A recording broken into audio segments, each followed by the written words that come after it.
fii mooy Jidda Caaroy Kaw quartier Aboussy ñun de nawet ak noor ndox mi moom dañoo sonal wax dëgg yàlla ñu yor ay xale yu ndaw gis nga xale yaa ngi ne xale yu ndaw amuñu suñu fenn amuñu kuñ jàppale sam papa moo ñu doon jàppale dafa feebar paralysé mënatul dara lépp dañ koy defal suñu amoon daal ku ñu dimbali ci ndox mi moom dinañ sant wax dëgg yàlla. néeg yaa ngi ne ndox kese la suñu bagage yëpp a yàqu néegi mënoo cee tëdd ndox la dañoo tooj ay xeer ak yooyu di ci tëdd amuñ fu ñu jëm moo tax ñu nekk fi kër gi sax dañu koo aal. duus si ndox kese la bala ngaa sangu dangay tànk bala ngaa dem duus dangay tànk. amul courant amul dara amul courant amul ndox metti na de moom booy togg dangay teg ay xeer yëpp moom wax dëgg yàlla metti na moom duñ togg léeg-léeg ñu xëy te duñ ndékki waaw man damay jaay ay jaralaay jaay ay jaaro su ma jaayee ma jaralee ñu togg su ma jaralul ñu togg mooy noonu.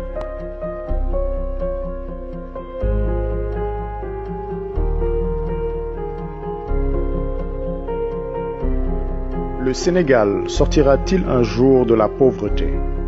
Prenez quelques instants et posez-vous franchement cette question.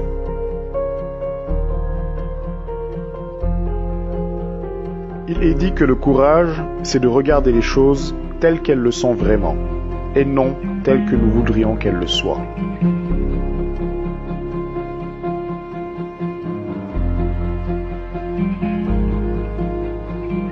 Chers compatriotes, l'année 2016 s'achève dans une conjoncture mondiale difficile.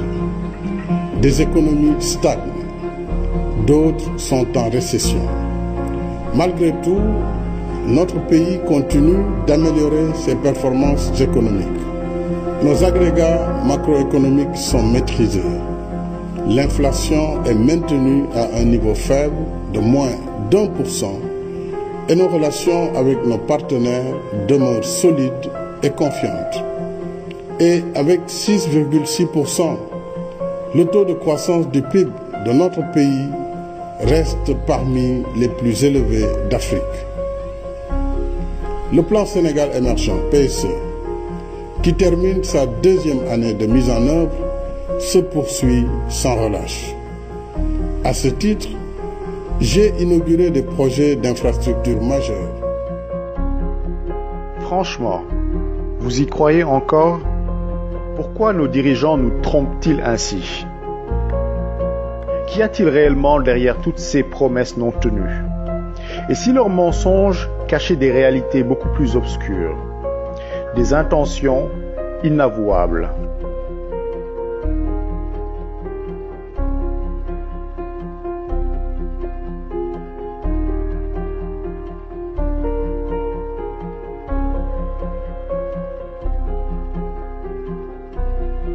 Vous vous demandez sans doute quel est l'intérêt de maintenir une grande partie de la population dans la pauvreté. La raison est la suivante. Pour garder le pouvoir, il faut garder les richesses. C'est le principe fondamental de la concentration des richesses et du pouvoir. Adam Smith, père de l'économie moderne, a été le premier à décrire ce principe dans son œuvre La richesse des nations, paru en 1776. Depuis toujours, en effet, une minorité d'individus ayant les mêmes intérêts ont appliqué ce principe pour asseoir leur pouvoir sur la majorité du peuple. C'est aussi un phénomène que l'on retrouve chez nous, au Sénégal. Mais qui sont ces individus qui veulent nous maintenir dans la pauvreté à tout prix? Pour le savoir, je vous propose de remonter au tout début, au commencement de la République.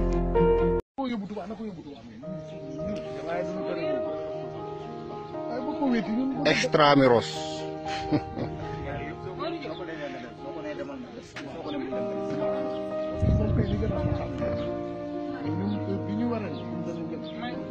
Voilà, ubbi tey waaye xamuñu kañ la ñuy jàng ndax amaguñ classe ba léegi ñu toog di xaar rek léegi nag ñu mën a commencé quoi ñu ne ñoom madame moom mu ngi def cours ci mbedd ci WhatsApp laa koy dugal ci groupe bi laa koy dugal groupe WhatsApp bi waaw wana mba wan nee na man depuis les 2 on est là mais jusqu'à présent on tarde à démarrer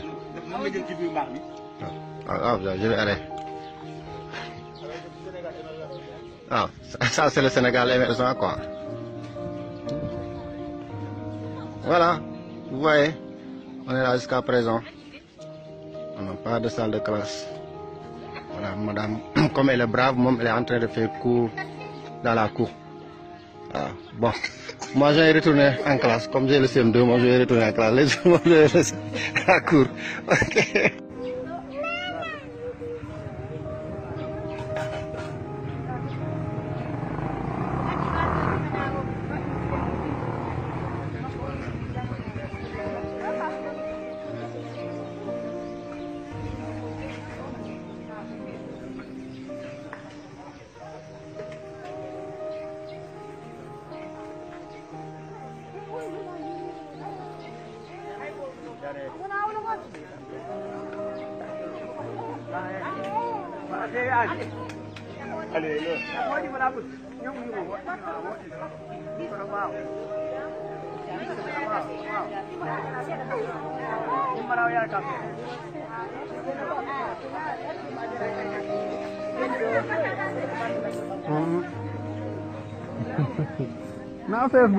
parce que lu mel ni warul mën a am ci dëkk bu normal ci dëkk buy jubal parce que quoi qu'on dise problème bi mooy frère président moo nekk ci joint venture bi Aliou Sall ak Franck Timis moom la ñu jox suñu ay avoir te gis naa ñuy communiquer sax di juum naan naka la ñu def ba am 30% ci suñu pétrole.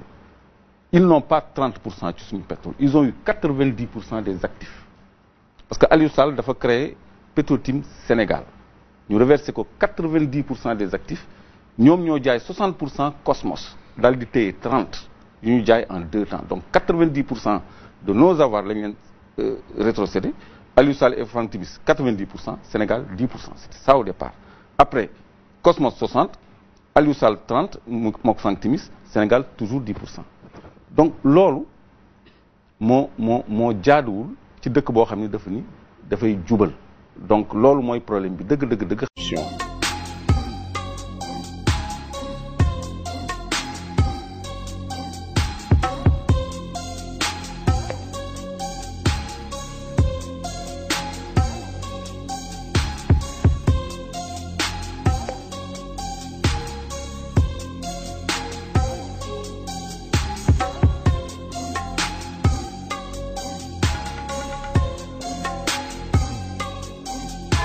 Lorsqu'on parle de corruption, on a très souvent l'image de la petite transaction faite en catimini.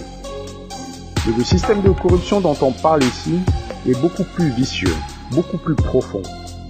C'est un système de corruption planifié, programmé et qui doit toucher tous les pans de notre société.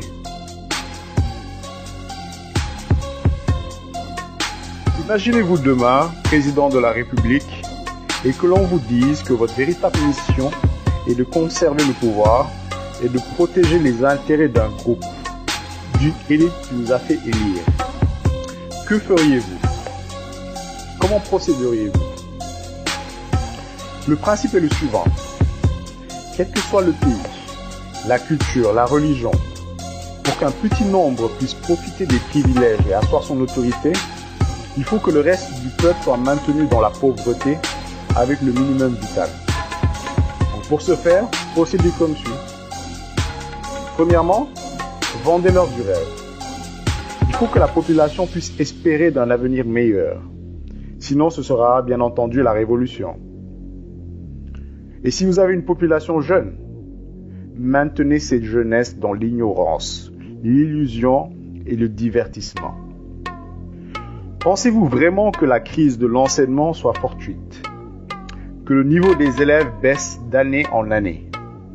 Rien ne l'explique dans ce pays. C'est une volonté délibérée de la part de nos dirigeants. Deuxième étape, créer une nouvelle classe de privilégiés que vous rendrez riches très rapidement. Vous les exposerez alors comme des exemples. Il faut montrer que se rapprocher de vous améliore l'existence à bien des égards. Cela va conforter l'illusion d'une réussite facile et donc la passivité au niveau de la population.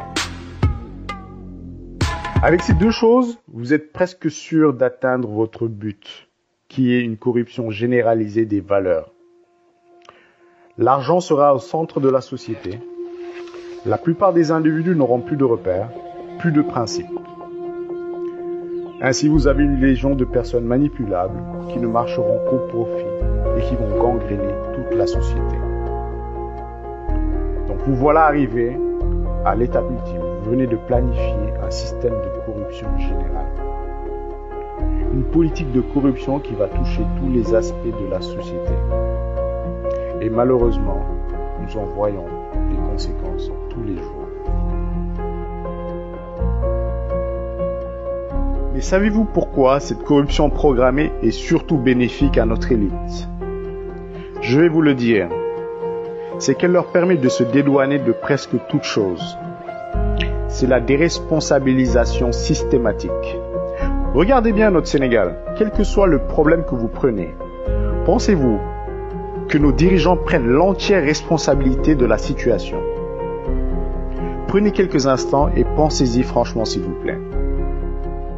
Prenons l'exemple de l'immigration clandestine. Contrairement à ce qu'ils vous diront, l'immigration clandestine est dans leur plus grand intérêt. C'est la triste réalité. Ils y gagnent deux fois. C'est d'une pierre deux coups. En effet, faute de ne pas créer des emplois suffisants, nous avons une jeunesse sans perspective. Pour nos dirigeants, c'est une bombe à retardement. Donc, moins il y en aura sur le territoire national, mieux ce sera. D'autre part, les États européens ont mis en place des politiques pour subjuguer l'immigration clandestine. Ce qu'on ne vous dit pas davantage, c'est que certains pays donnent de l'argent à nos dirigeants pour créer plus d'emplois afin de lutter contre l'immigration. Et que ce soit au Sénégal ou dans les autres pays africains, vous ne verrez pas de vraies solutions pour arrêter l'immigration clandestine. Pour nos dirigeants, ça ne dérange pas plus que ça que nos frères aillent périr en mer. Ils sont en effet dans une logique de déresponsabilisation totale. Il est beaucoup plus facile de mettre la responsabilité sur les pays occidentaux et dire toujours que la faute est aux Blancs. Mais prenons un autre domaine où le phénomène de corruption et de déresponsabilisation est le plus marquant. C'est celui de la souveraineté économique. Le général de Gaulle disait que les États n'ont pas d'amis, ils n'ont que des intérêts. D'accord? Mais la question est donc, pourquoi notre élite ne défend-elle pas nos intérêts?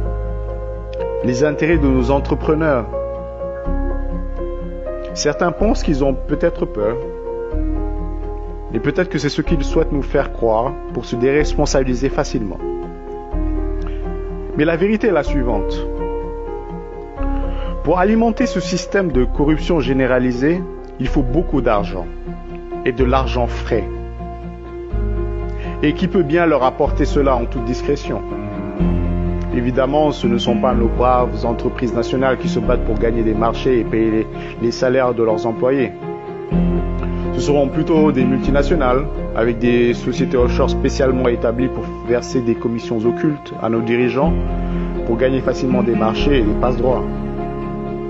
De plus, il est évident qu'une entreprise nationale, dirigée par des citoyens sénégalais patriotiques, sera plus réticente à participer à des opérations qui iraient à l'encontre des intérêts des Sénégalais. Donc pour bien fonctionner, ce genre de système a besoin de la plus grande des opacités. Vous verrez donc, pour les grands marchés, principalement des entreprises étrangères.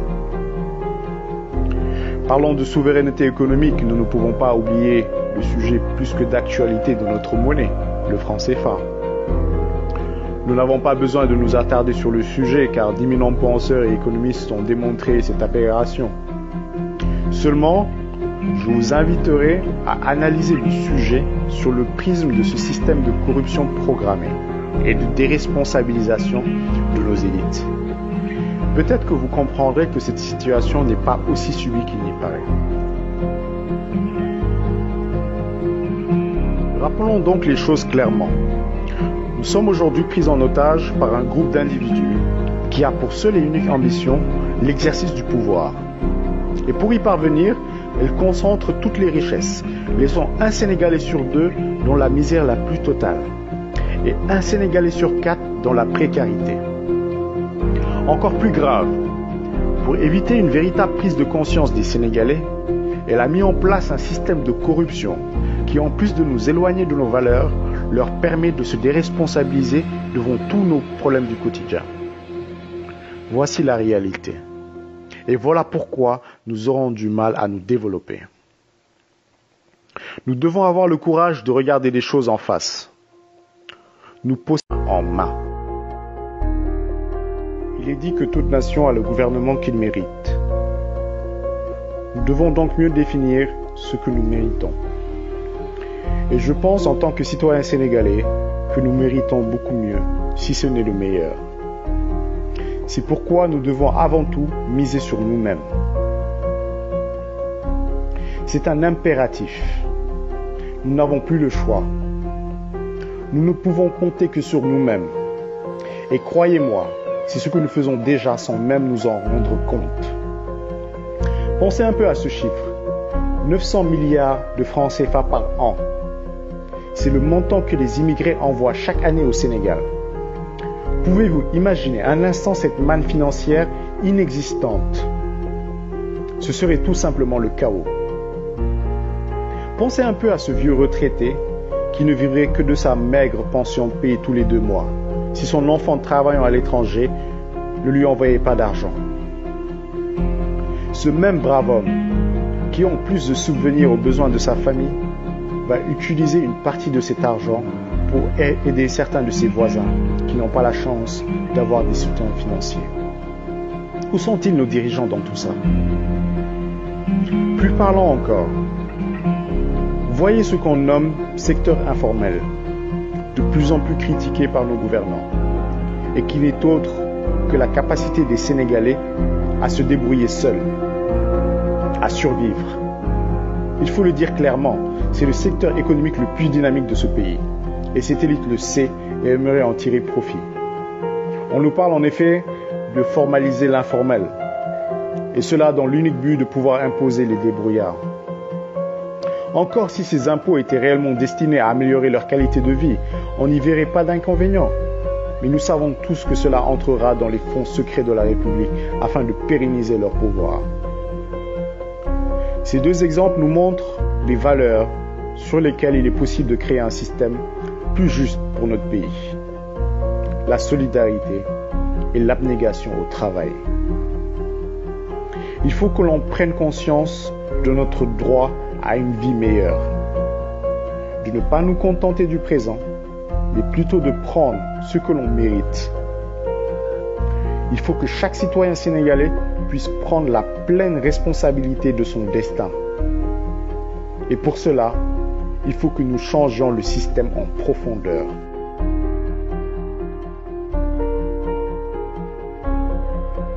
Lorsque nous parlons de changer le système, de quoi s'agit-il réellement? À l'évidence, si quelque chose ne marche pas, le bon sens impose de la changer. Et c'est bel et bien le cas avec notre système politique. Mais comment faire? Il est convenu que la meilleure façon de changer un système est de le faire de l'intérieur. Donc nul besoin de révolution, ni de combat, ni de lutte, ni toute autre forme de discours belliqueux. Nous proposons une approche constructive, intelligente et durable. Nous allons changer les choses par l'exemple. Montrer que nous pouvons accomplir de meilleures choses ensemble en apportant chacun notre énergie et nos compétences. Nous pouvons faire beaucoup mieux que nos dirigeants actuels et nous n'avons pas besoin d'eux pour gérer notre destinée.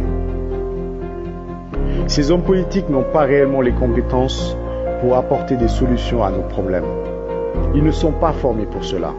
Même s'ils le voulaient, ils en sont incapables. C'est pourquoi nous autres citoyens sénégalais devons être responsables et assumer, chacun suivant son domaine de compétence, son rôle dans la construction de notre société. C'est une responsabilité historique. Enfin, refuser et dénoncer toute forme de corruption et d'injustice sociale. Nous ne devons plus accepter de vivre dans un tel système. Où que vous soyez, si vous êtes témoin de situations d'injustice, faites-nous en part. Aucun homme n'a le monopole de la vérité. C'est ensemble que nous ferons émerger de nouvelles idées et bâtir une nouvelle société.